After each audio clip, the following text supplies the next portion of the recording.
Hi guys, Synova here. Thank you for following me on YouTube this time. I'm struggling, having a hard time getting my sound working right. So I apologize. This is, been doing this a few times here, but I think we finally got it together now. For those of you that don't know me, my name is Synova Cantrell. I am Southwest Missouri's #1 true crime writer. And I run a cold case blog where I highlight obscure cold cases from around the U.S. But I also work as a victims advocate for Missouri Missing organization, and I highlight obscure cold cases that maybe have been forgotten by media. And so that kind of gives the victims' family members a voice. And so that's what I do. And then I've recently been asked to generate some publicity about a series of cases that involving the Dixie Mafia. So I've been doing a lot of research about them, and there's a lot of people that don't really understand what the Dixie Mafia is.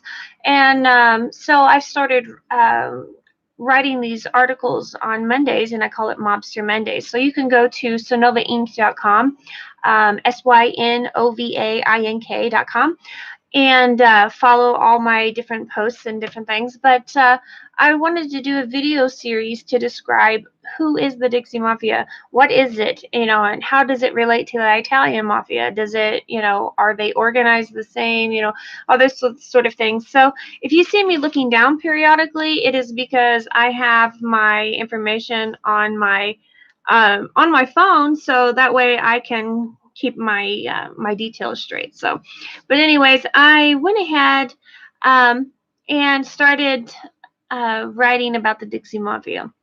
Well, the Dixie Mafia is a loosely organized group of Southern men, and there was women involved, but a group of good old boys, thugs, murderers, just career criminals.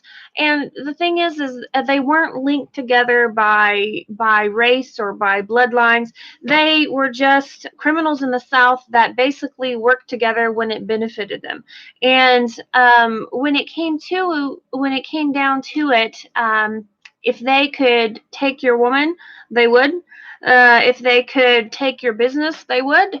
If they could kill you and get away with it, they would. They didn't have all the rules and regulations of the Italian mobsters.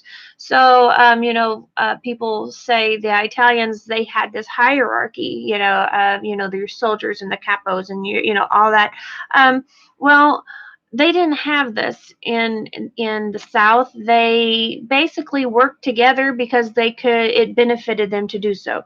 When it stopped benefiting them to do so, then they were out. So they were basically based in Biloxi, Mississippi. And then they kind of spread out over several southern states.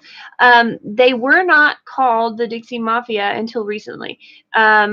They basically, law enforcement needed some funding, and so they started talking about these cases and everything, and it just basically got labeled the Dixie Mafia. Well, the deal is they are connected, but very loosely. So that is one thing that majorly differs between the Italians and the Dixie Mafia.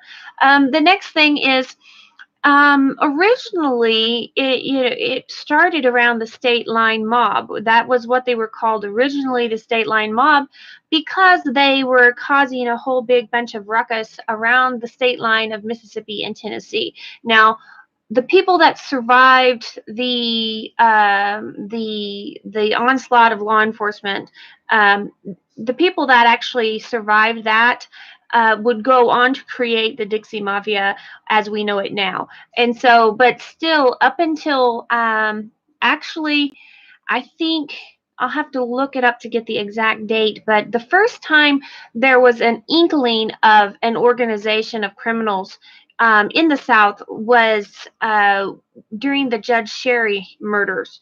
And we'll talk about that in the next video or two. And that was like mid 80s. And so everyone knew that everyone was corrupt, and, but the fact that there was actually a connection between all these cases really wasn't public knowledge until, fairly recently.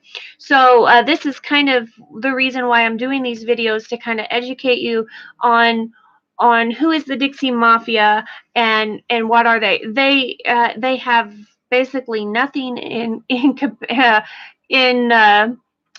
you can't compare them to the Godfather movie. Let's just put it that way. So, you know, they were running moonshine, they were running prostitution houses, they were running all these things like the organized crime of the North, but they weren't as organized. So their violence escalated, I believe, past that of a lot of the Italian mobsters, because the point of the mobsters, the Italians, were to make money, you know, to get power, to get more money, to get influence.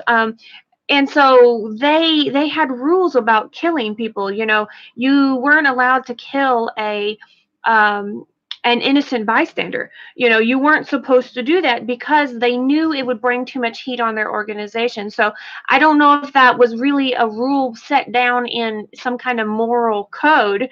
To me, it seemed more like it was a rule of convenience, because they wanted to keep you know, the public unaware of their you know, everything they were doing.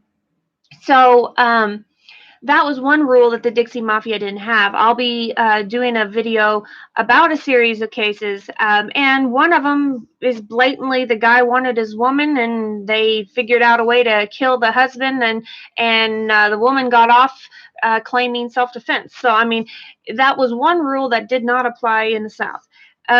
Basically, it was a every man for himself type deal in the South, and so.